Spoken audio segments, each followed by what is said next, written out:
afternoon, everyone. Thank you for joining us today's online talk, which will be starting shortly at 3 p.m. For those who are already here early, thank you for waiting patiently. While waiting, we would like to share with you a short video from the firm. I founded the firm in September 1985 with the vision of seeking truth and justice for our clients and not just winning their cases. Over the years, the team has achieved many significant milestones. We are today recognized by the Legal 500, Asia Law Profiles, and Asian Legal Business as a recommended firm in various practice areas. While we have embraced technology to make our services efficient and responsive, we continue to grow on the bedrock of meticulous preparation and hard work, for which there is really no substitute.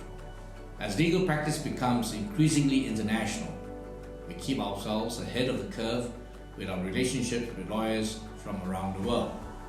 Our firm is a founding member of the Legal Lawyers, a growing international network of law firms in 20 Asian and European countries. We believe in partnering with our clients to protect and grow their business. We achieve this by holding firm to our values of integrity and justice, while giving our best to deliver effective and efficient solutions. Instead of just legal services, we focus on developing great working relationships based on understanding and respect. We regularly advise foreign clients, including many Chinese investors, and have a ready appreciation for different ways of doing business. In corporate matters, we offer relevant and commercial solutions, often raising issues that clients may or may not have realized before. In negotiations, we believe in facilitating win-win outcomes.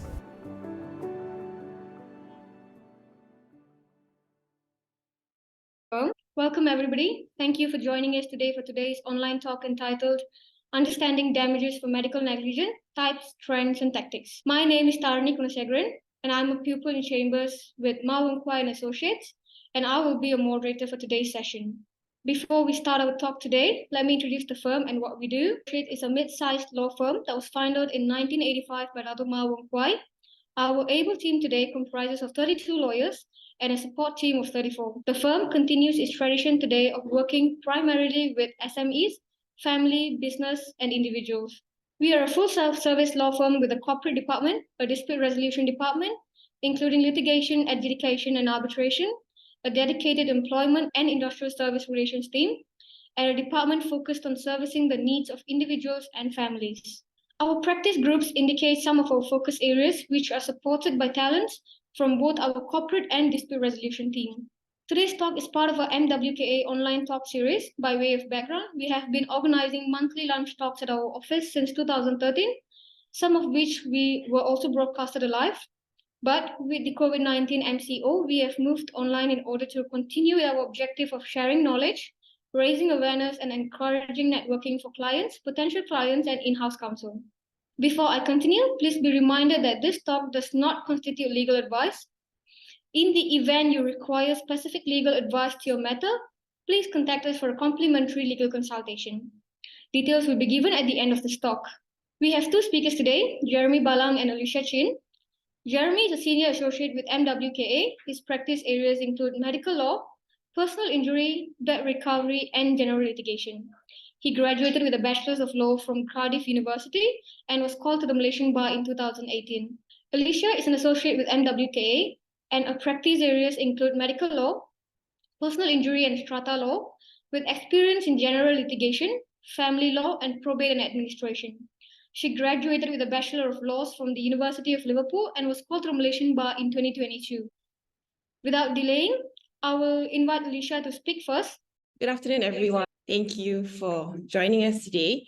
Just a quick introduction before we begin our talk on what are damages, essentially. Damages are essentially a monetary compensation for the loss or injury that you have suffered. And the basic principle of damages would be that they are compensatory in nature, meaning it is to put the victim insofar as it is reasonably possible in a position that they would have been if the tort had not occurred. So our talk today will focus on four main points, essentially. I will speak on the first 2 points, while my colleague, Mr. Jeremy, will speak on the second 2 points. I will first talk about the different types of medical negligence cases and essentially how different types of cases impact the awards of damages that the court will award. And then following which, I will talk about the different types of damages that are typically awarded in medical negligence cases. And then my colleague, Jeremy, will speak about the recent trends and the cases in awarding damages. So while the court follows precedents, meaning past cases, they can also adapt to changing times and changing trends. And finally, he will also incorporate into his talk the tips or any additional steps that a claimant can take in order to improve your case when it comes to damages. So without further ado, I will start the first topic, which are the different types of medical negligence cases. It is important to understand that there are many different types of cases when it comes to medical negligence cases, and your type of case will affect the damages or the quantum or sum of damages that are awarded, which is why we see sometimes a huge difference in the range of damages awarded from sums of damages to below 100,000 to millions of ringgit. A question that is commonly asked of us is why is there such a huge difference? It actually really depends on a number of factors. And of course, these factors are non-exhaustive. These few factors include, for example, the type of injury or the severity of the injury that the patient has suffered, or whether or not the patient needs future care. So in order to help understand what I mean, I have prepared 3 different illustrations to help participants today understand. The first illustration is a case of a patient who had an undiagnosed fracture of the elbow, and then the fracture healed wrongly, resulting in a malunion of the fracture. The patient then had to undergo remedial surgery. The second illustration would be a patient who underwent surgery and unfortunately suffered severe perforation of her uterus, which ultimately resulted in her having to undergo a hysterectomy or removal of her uterus. And the last illustration is a case of a delayed delivery of an infant, resulting in the infant suffering permanent brain damage, leaving them permanently disabled for the rest of their lives. So they will require care and assistance for the rest of their lives. So the range of damages in all of these 3 illustrations that I've just gone through will vary drastically. The reason why is because the type of injury that each patient suffered is extremely different. The permanency of each injury is different. The care that the patient will need or in the future, and the pain and suffering that each patient goes through is extremely different. So as I go on with my talk, I will go back to these 3 illustrations to further give an example. So now we move on to the type of damages that the court will usually award in medical negligence claims. And these can be divided to actually a few main categories, which are these few: special damages, pre-trial damages, general damages. So as I only have about 20 minutes, I can only go very briefly into what these damages are. So I will talk about what these damages are in general before my colleague Jeremy will go into the current considerations and or trends that the court will take into account when awarding these separate items of damages under these categories. So the first category of damages would be special damages. What they are would be expenses that the patient incurs prior to the filing of the claim. So the time period for special damages would be from the moment the alleged negligent act occurred or when your cause of action happens until the time you file the claim. Special damages, the reason why they're called special is because they are quantifiable to a certain extent. With some precision, you can quantify them. So I go back to the 3 illustrations, for example, to give you an example. In the first case, the undiagnosed fracture, the items that you or the patient would likely claim as special damages would be the medical and hospital expenses for the remedial surgery that they had to undergo, or paid all the medicine and hospital bills that they would incur from the time he had the undiagnosed fracture to the time he had the remedial surgery. Whereas in the second illustration, for the perforation of the uterus, the patient would likely claim as special damages the medical and hospital expenses of undergoing the repair or the remedial surgery, subsequent expenses incurred in undergoing the hysterectomy, and all the follow-ups and all the medicine that she would have to take after the surgery, all the way until the claim is filed. And in the last illustration, an infant, for example, that is diagnosed with cerebral palsy, the special damages for an infant or a patient like that would be very different. A disabled child would require much more care So the family could have hired an experienced nurse to take care of the child from the time the child was born. And for example, maybe the claim was filed when the child was 6 years old. For the 6 years, the care that was given to the child through the nurse, or the cost of hiring a nurse to take care of the child, that would be special damages. The main point to note about special damages is that the patient is required to prove to a certain extent that such expenses were incurred, meaning you would have to show to the court the bills, the receipts, the payment slips, or you would have to bring other forms of evidence to show that you did incur those expenses. But of course, there is some leniency in this regard, and the court is willing to take into account all the surrounding circumstances and be reasonable.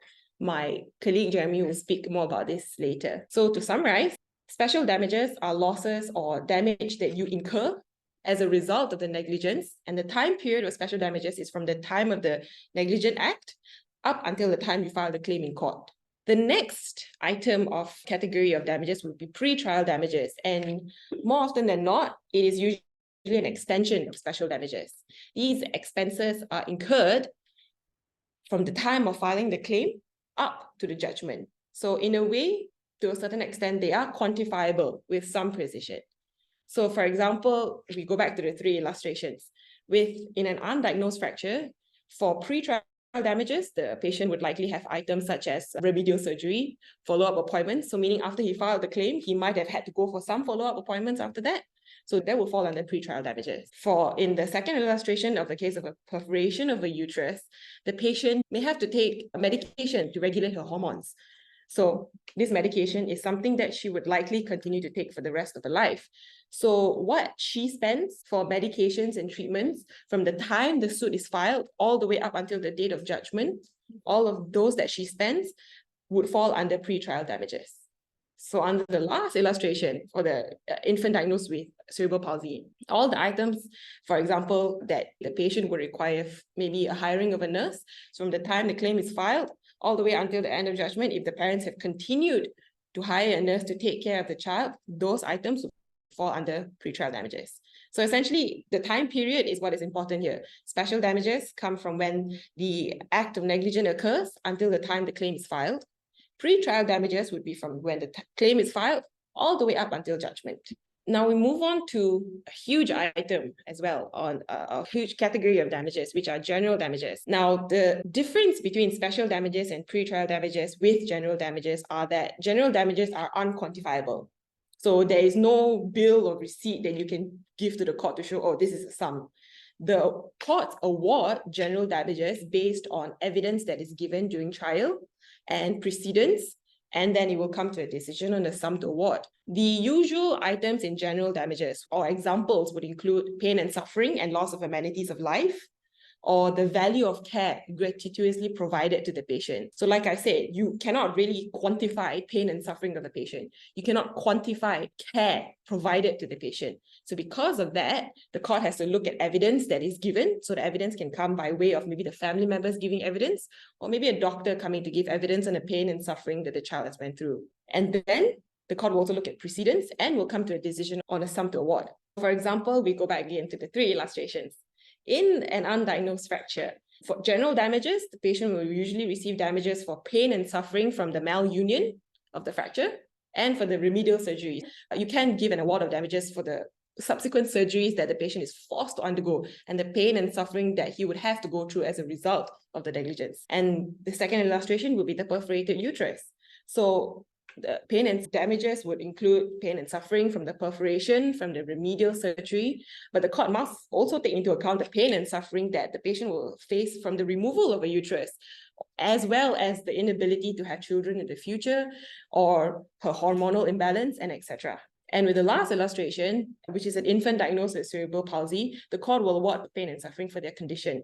So the court has to keep in mind that they are permanently brain damaged. They're completely reliant on others for their daily needs. They may need surgery in the future to correct their contractures. They may need spinal surgery in the future. So their entire circumstances, their entire surroundings, as well as all their future needs, the court can take into account when deciding on what to award for pain and suffering. In short, general damages are unquantifiable, and the court will have to decide on the sum to award based on circumstances of the patient's case and based on the evidence that the patient brings, and based on comparable precedents in the past. But like I mentioned, comparable precedents can change. So because times are changing, trends will change as well.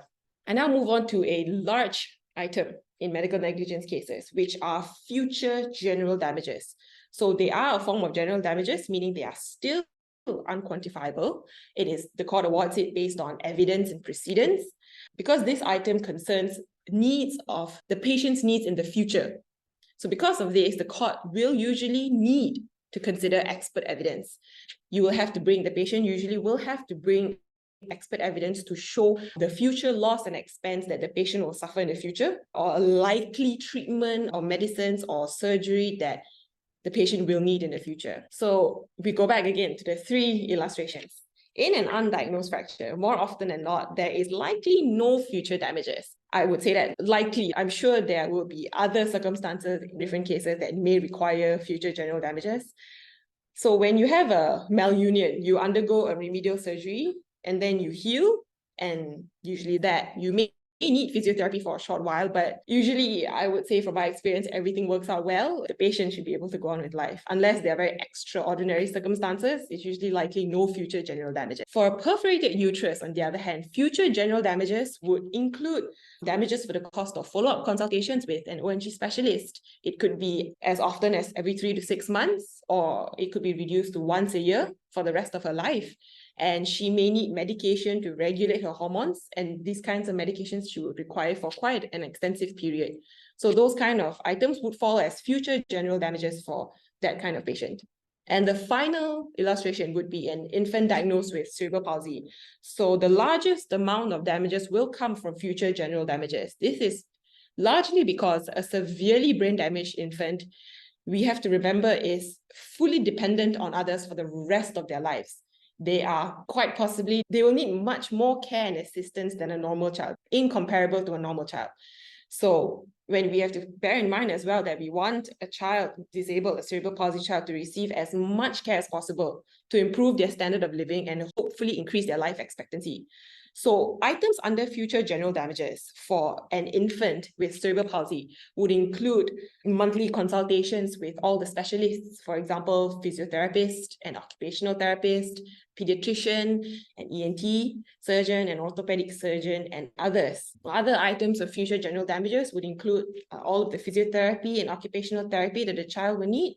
It will also include all the medicine that the child will need, the supplements, and equipment such as wheelchairs, ventilators, hoists, and so much more. We have to remember that they are dependent on others, fully dependent on others for the rest of their lives. So now we imagine a child, an infant, needing all of these things that I've mentioned previously, and you multiply that with their life expectancy. Unfortunately, a life expectancy of a severely disabled child is very much reduced. I would say about 20 years, if you're being very generous, 25 years, 30 years. So all the items that I listed above, you multiply that for about 30 years.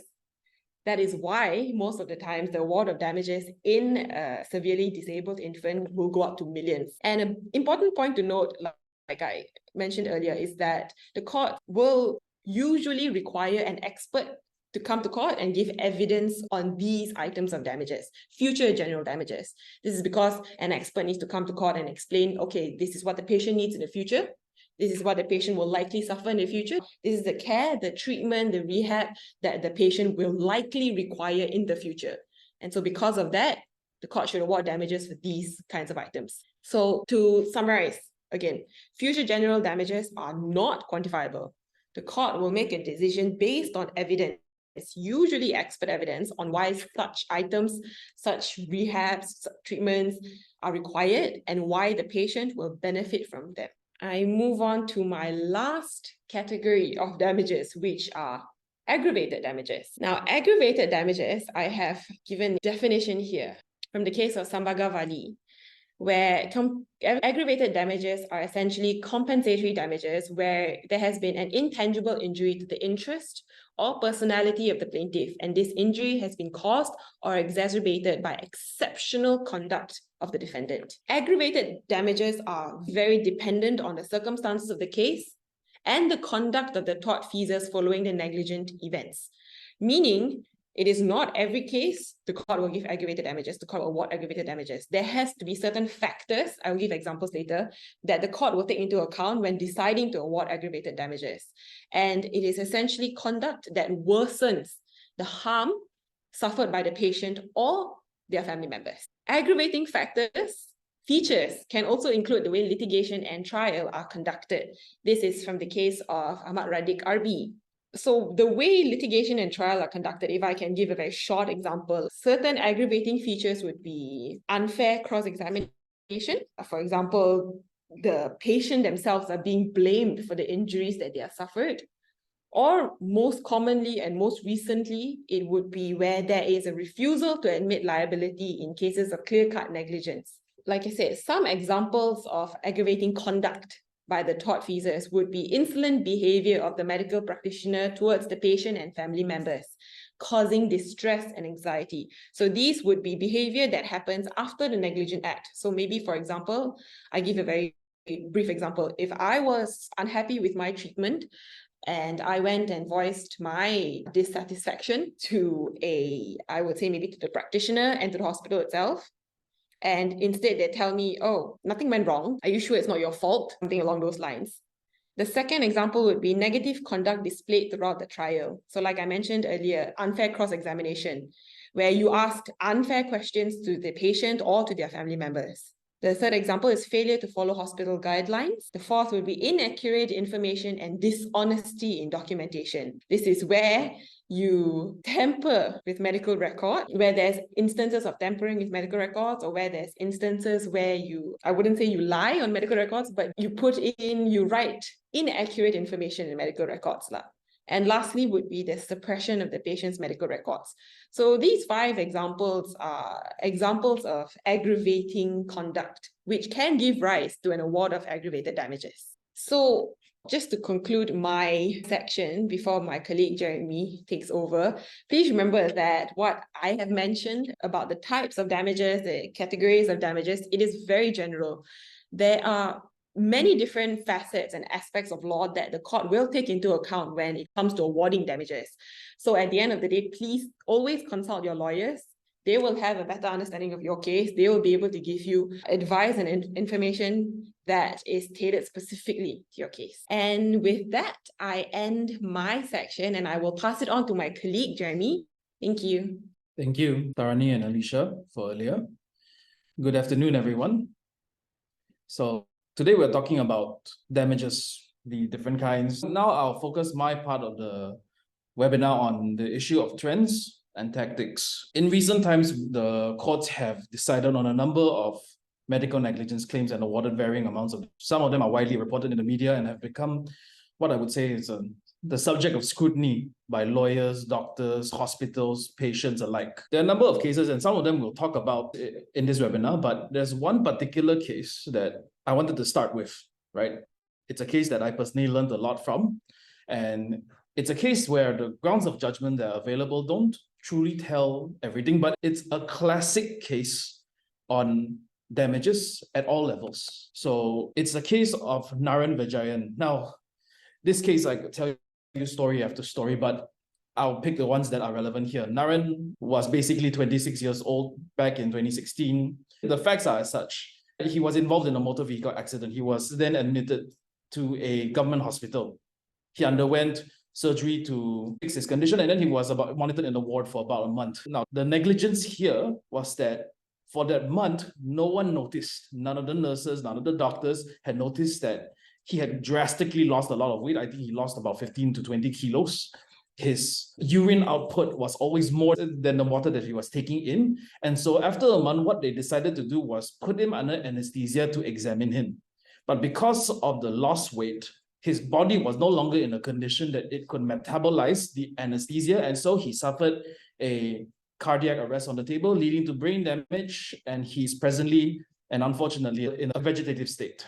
So the suit was filed, and last year, the High Court awarded about 5 million ringgit in damages and costs. And the matter is pending appeal, but there are a number of items here, quite interesting. So one of the points raised in this case was the issue of suitable accommodation for. Naran's case is quite unique.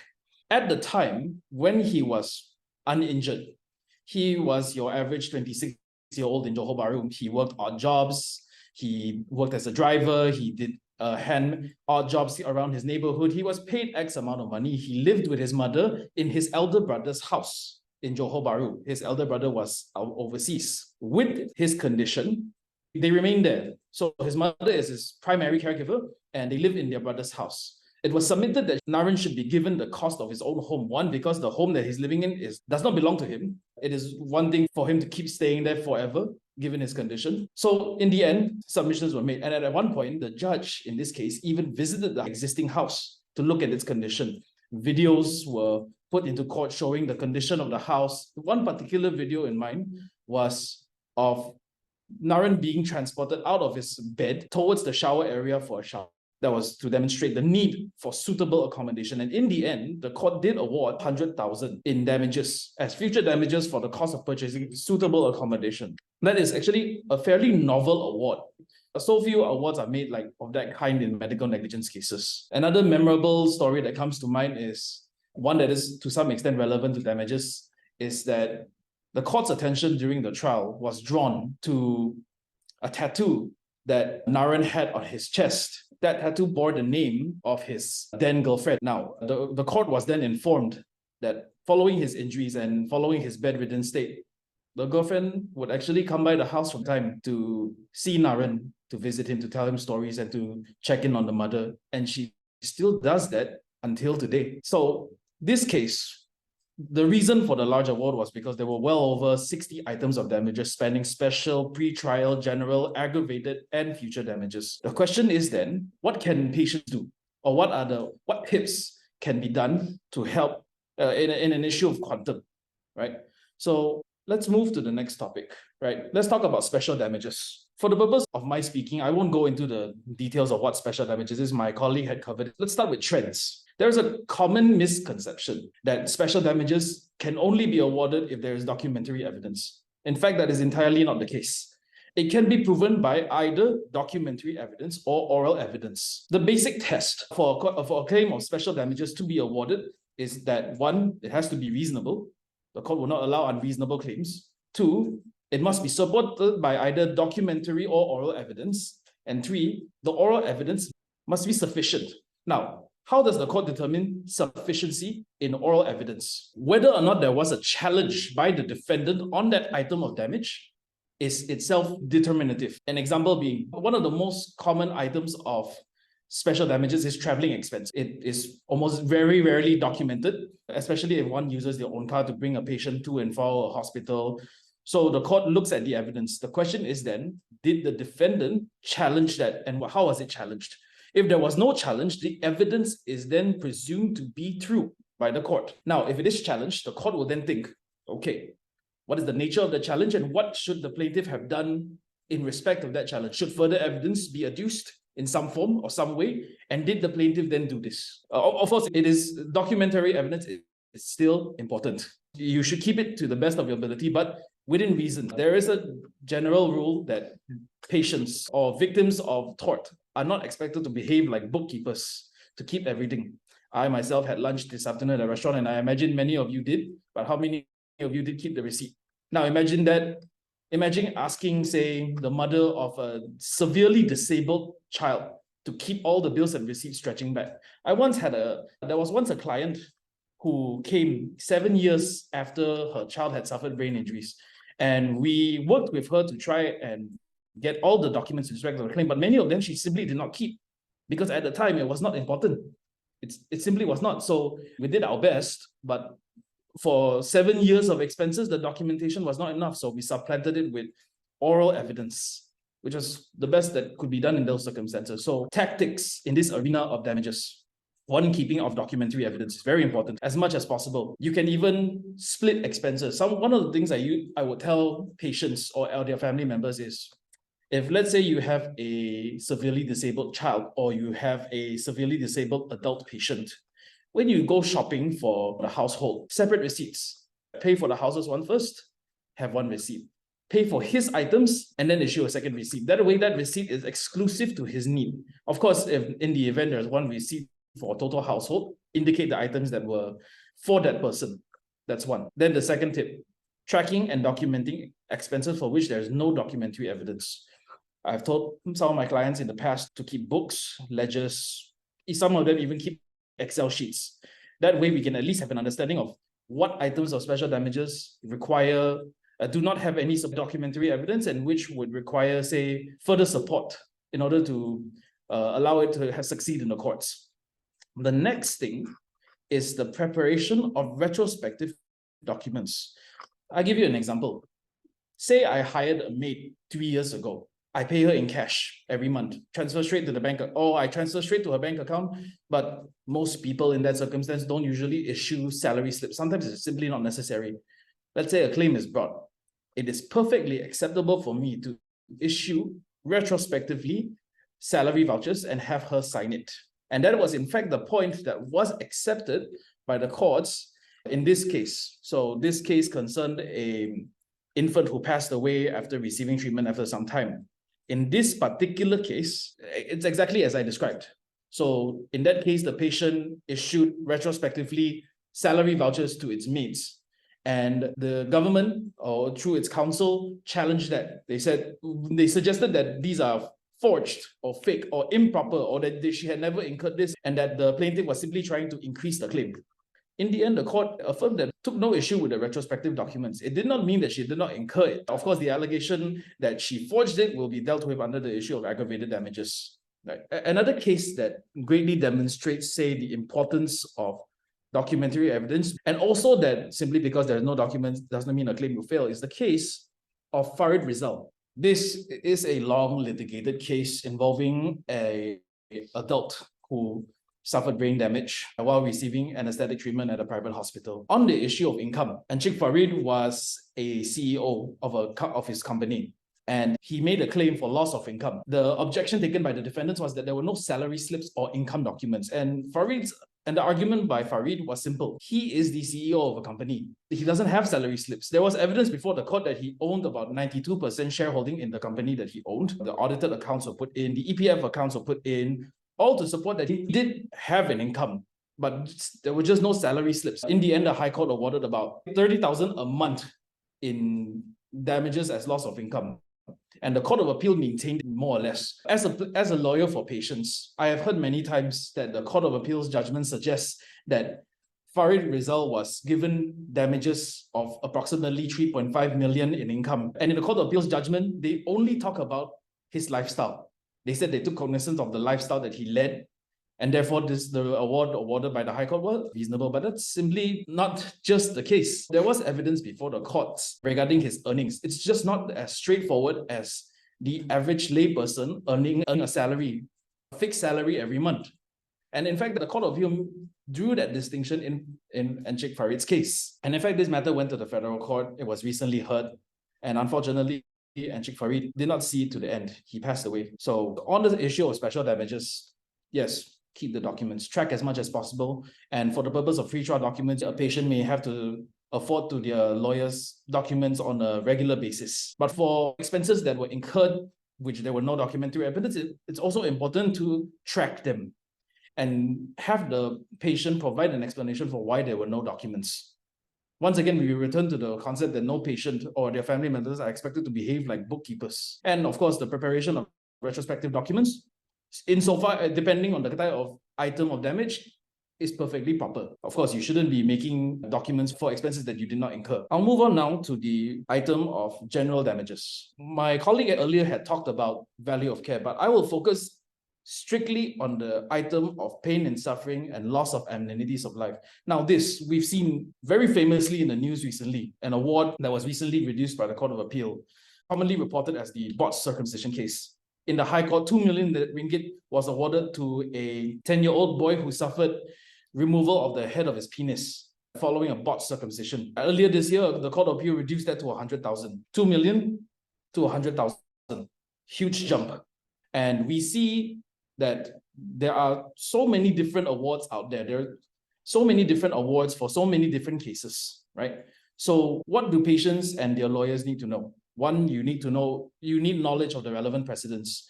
It is important to know the and cite before the court the relevant precedents in respect of a particular patient's case. There is no sense citing a cerebral palsy, an award for pain and suffering in a cerebral palsy case in, say, an orthopedics case. It's apples and oranges. Another thing that is relevant is the medical evidence for pain and suffering, especially by treating hospitals and doctors. I am familiar with the practice of some who simply obtain medical reports from treating doctors and submit that, but sometimes that is not sufficient. It could be sufficient in certain circumstances depending on the nature of the injury, but the records themselves may yield you more information. The patient could have had a seizure in the hospital. The patient could have had developed infection, complications, etc., etc. And also, it is important to substantiate that pain and suffering. It's sometimes not enough just to put forward a report. You need to see why that patient suffered, what that patient suffered. And sufficiency is very important in this sense. Another part of this award that's often overlooked is the second half. Loss of amenities of life, basically one's enjoyment of life. This is something that could aid when making a claim for pain and suffering, because it's not just that a patient lost his leg, for example, following a botched amputation. It is that his life has been completely changed as a result. To my mind, there was a past client who, as a result of negligence, could no longer work, could no longer drive, could no longer climb the stairs of her house, could no longer play with her children because the additional stress would raise her blood pressure to a dangerous point. And quite significantly, to my mind, she expressed that she has been told by almost every doctor she's ever met following the negligence, don't get pregnant. The reason is because if you get pregnant, your blood pressure would go too high and you will put yourself and the baby at harm. So as a result, she was a young woman at the time. She could not get intimate with her husband. And that is something that is very relevant to a claim for pain and suffering and loss of amenities of life. It's not just a physical injury. It's what that injury led to and how that injury changed that victim's life. It's important to identify all of these parts and submit it before the court. Now, I'm just showing a spectrum of cases, just a handful of cases that the courts have awarded in, let's say, the last 5-6 years. In Aaron Vijay's case, which is on the higher end of the spectrum, 500,000 was awarded. In the Stanley Isaacs case, the patient was misdiagnosed with the wrong kind of arthritis, suffered for 5 days, and then passed away. In fact, the Attorney General's chambers submitted here that because the patient only received treatment and suffered for 5 days, only nominal damages should be awarded insofar as pain and suffering is concerned. The High Court did not agree and said it would be an insult to award. It is not sufficient the nominal damages would not be sufficient compensation in the circumstances for the suffering that this particular patient went through. On the other, in the right, perhaps what would be described as the middle of the spectrum. In Siti Zawani's case, there are 2 awards actually. So this is a patient who had gallstones, went in for a laparoscopic procedure, but then which was unfortunately converted into an open procedure. And the open procedure itself was not done well. So she had to undergo remedial surgery at another hospital later. So in her case, 150,000 was awarded as pain and suffering for the 2 operations that she had to undergo, amongst other things. And an additional 10,000 separately was awarded for scarring all across her abdomen as a result of the surgeries. So general damages for pain and suffering and loss of amenities of life is very precedent-based. It is important to submit circumstances as opposed to just focus on the physical injury. And any lawyer who represents a patient should be cognizant of the relevant and applicable authorities insofar as their particular client's pain and suffering is concerned. I now move to a particularly controversial topic in the medical legal industry, the concept of aggravated damages. In recent times, we have seen a number of awards for an increasing amount of aggravated damages. And more, we see the conduct of the litigants being a relevant factor. Off the top of my head, some of the most common ones we see is a delay in admitting liability in the indefensible claims, a refusal to make voluntary disclosure of medical records, false pleading. One particular one that has come to mind, a failure to provide an explanation. One particular one is unfair and distasteful cross-examination. We'll discuss that in a bit. But in terms of tactics, this was something that was, I think, early mitigation is a step that should be taken, especially on the part of the healthcare professional and provider. There is a misconception that on the part of the healthcare industry that if you apologize to a patient, that is seen as an admission of fault. I think every doctor, every hospital owes a duty of candor and good faith to its respective patients. And sometimes apologizing at an early stage makes a world of difference. And it could, at the very least, ameliorate any possible award for aggravated damages. And that should not just start at the beginning, at every step, at every stage of the case, before any suit is filed, and definitely after any suit is filed. So in Siti Zawani's case, it's a perfect example. When the suit was filed, expert opinions were filed. The hospital and the doctor then decided to admit liability, and the matter went to a trial on quantum. So it's purely an assessment of the damages that are to be awarded to Puan Zalwani, right? This is an excerpt, and it speaks volumes as to what mitigating circumstances should and can be taken by healthcare professionals at the start of any potential medical negligence claim. But in this case, aggravated damages was awarded, taking into account, amongst other things, the unfair cross-examination of Siti Zalwani. Now, uniquely in this case, there were basically two particular points that were taken up in cross-examination of her. One, it was suggested to her that following the operation, she suffered no pain because she was on pain medications. Of course, the response to that was simply that if you were not on pain medications, why were you suffering? Why did you need pain medications? The second aggravating factor in the unfair questions realm was a part of Siti Zalwani's claim was that she had a considerable scarring across her abdomen. She hoped that one day to undergo cosmetic treatment to remove such scarring. Unfortunately, it was suggested to her in cross-examination that such item was unnecessary because she could just cover it up. And needless to say, it was not something that the judge enjoyed hearing. Hence the award for aggravated damages. Other factors were considered as well, but this was one of them. And in fact, a similar factor was considered in the earlier case, Irwan Budiana, right? It was suggested to the mother that the retrospective documents that she had prepared were fake, that she had in fact made up this maid. She never existed. It was entire. The documents were here on the advice of lawyers in a view to increase her claim. And of course, the court took that into account, amongst other factors, and awarded damages. There are a lot of things that can be said about aggravated damages. Certainly, I think there should be less, but unfortunately, the cases are, as they develop, are what they are. So certainly both sides should take steps to mitigate, to ensure that the harm of a patient is not worsened subsequent to the events, because that is at its core what aggravated damage, why the courts award aggravated damages, when they see that the compensation that there was to be awarded is insufficient for the harm that was made worse by the conduct of the defendant subsequently. So there are a number of, I could speak on end about this particular and particularly controversial topic. We've seen awards for as high as $1 million in Harish Krishnan's case, which was upheld by the federal court, to hundreds of thousands. In Stanley Isaac's, 500,000 was awarded. Too many other cases, to my knowledge, a number were awarded for a number of reasons. I would say mitigating steps would make a long way to addressing this particular issue in the medical legal industry. So now I move on to say the last part, say the concept of future damages. This is probably the reason for why we see nowadays millions of ringgit awarded to patients. Most of those cases deal with future damages. We'll talk about some of the cases here. Right. There are a number of reasons. So future damages usually pertains to future treatment of any kind. That's usually the majority of it. And there are a number of reasons for why we see in recent times increased awards for future damages. There was a time when a 5 million ringgit award was never seen.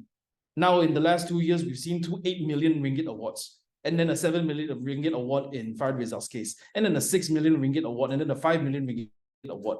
There are a number of factors that could attribute this. One, an obvious reason would be the increased cost of medical expenses, medical treatment. By and far, the most expensive item, most expensive reported item of future damage is nursing care. For the viewers here, anyone who has ever hired a nurse know that they are expensive.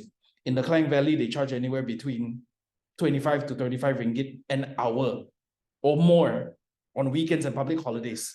We're hiring for certain patients who require 24-hour nursing care, you're talking about a nurse on standby all through the year. And a single nurse is often not enough because a single nurse cannot work 24 hours a day non-stop. So you need 2 nurses, sometimes 3 nurses, depending on the condition of the patient. This alone could result in millions of ringgit. And we have seen the cost here increasing because to hire a nurse now in 2023 is more expensive than it was to hire in, say, 2003 or 2013. There are also developments in medicine and technology that make for better treatment, that help patients, but they come at a cost.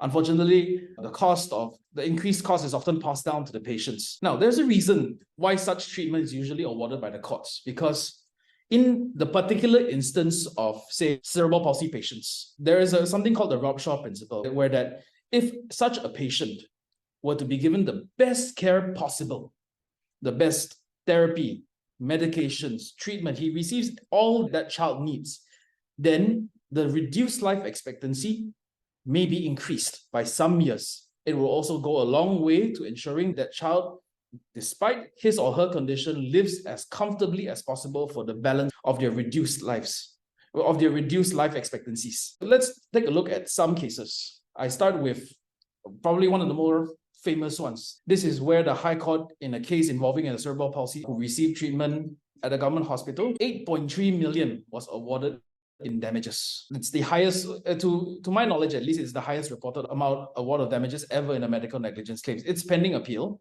but in this case alone, there were over 76 items of damages, and the child's estimated life expectancy was 44 years. It's much less now. It's certainly lesser than the average woman, than the average Malaysian woman in this country.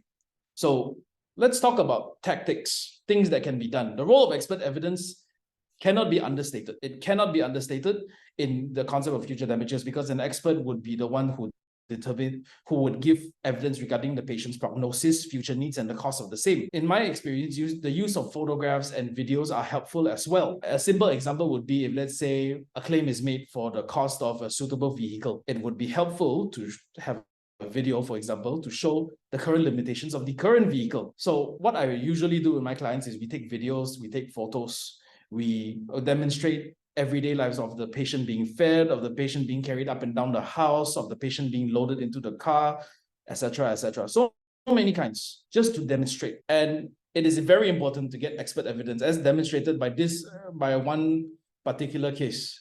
This also involves a cerebral palsy patient who brought a claim 13 years after she was delivered at that hospital. And in the High Court, the defendants did called an expert on liability, but did not call any expert witness on quantum. So when the High Court allowed liability, the High Court had no other choice but to accept the plaintiff's expert evidence on this child's needs. There was no other evidence to refer to. And hence it resulted in an award of about 8 million ringgit. In fact, one of the points in this case was that the High Court's life expectancy was, give or take, 50 years, which is very high. And when the matter went to the Court of Appeal, the Court of Appeal said the life expectancy was too high. So they lowered it, hence it reduced it down to 6 million. Prior to Nora Arisa's case, and prior to the Court of Appeal's reduction, this was the highest reported amount of damages in a medical negligence claim. It is important to get experts. Sometimes it is helpful to use photographs and videos in future damages. Now, I come to the conclusion of my session of talk by referring to what I find is a very interesting obiter that was said in this case by the judge in Nora Arisa's case. The judge, of course, in this case awarded a lot of money against the government of Malaysia, but she ended her judgment by saying this: "It is indeed an expensive lesson for the defendant to learn, but the amount cannot repair the damage done onto the first plaintiff, i.e. the infant. She will never have a taste of any decent normal living. The pain and suffering also extends to the second plaintiff and the rest of her family. The amount of damages award may at first instance look like a fortune, but when employed according to this court order would only ensure some convenience to her survival." As a patient's lawyer, I have heard insinuations that the courts, by their awards, have made instant millionaires everywhere. As someone who has acted for patients of every shape, size, and an injury, I can tell you that this is immediately so far from the truth, because even with the award of damages, you're talking about tending to a child with extremely special needs for the remainder of his or her life. Many patients never recover from their injuries. No amount of money will ever help. And so sometimes the awards tend to be looked at as exorbitant or excessive. But if you're given 3 million ringgit to take care of a very special child for 40 years, scale it down to days. Is it really all that much? That concludes my portion of this speech. I now refer the matter back to my colleague Tarani for a session of Q&A. Thank you, and Jeremy, for your insights on the damages for medical negligence. We will now take questions from the participants from the Q&A chat box. Kindly note that we are unable to offer specific legal advice. This requires a formal engagement so that we may uphold lawyer-client privilege. As such, please ensure that your questions are structured in a general manner and in line with our topic today. There are a few questions from the audience. The first question is for Alicia, and the question is, hi, normally a patient has to sign an agreement before the operation procedure started. Normally, what is the content and will it indemnify the doctors from the damages? Please advise. Thank you. Thank you, Tharani. Before an operation, most patients will have to sign a consent form. In our experience, it is usually a standard consent form where it states the type of surgery, then it states what the risks of the surgery are, and then it states, okay, the doctor has advised you of the risks of such a procedure. Now, whether or not this will indemnify the doctor from damages, this actually really depends on circumstances.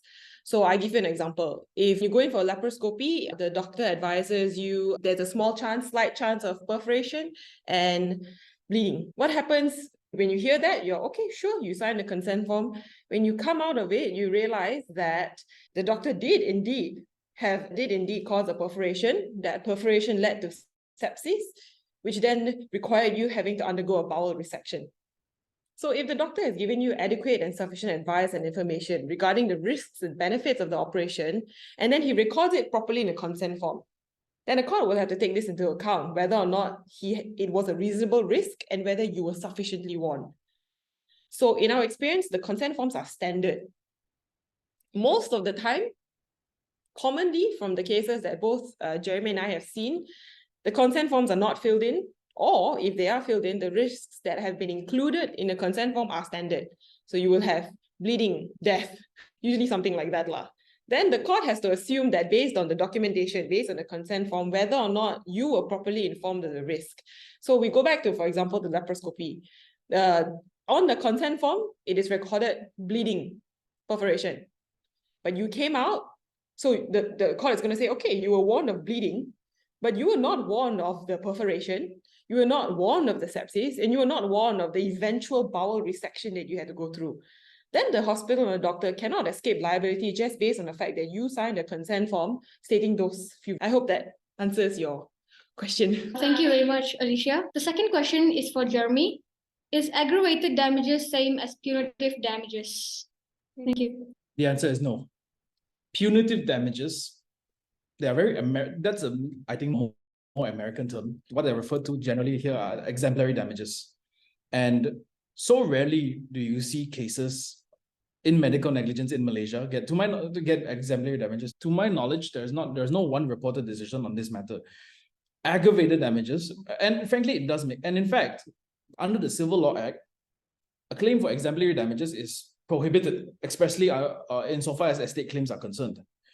But the point of exemplary damages is to punish a tortfeasor. The court, in making a particular award for damages, wants to punish the healthcare professional. But in more instances than not, the question of negligence is not one, it can happen to any doctor. There's a saying that negligence can happen even in the best of hands. It's not something that's intentional. And certainly, can there be circumstances that aggravate the harm suffered? Yes, which is why your aggravated damages are then awarded.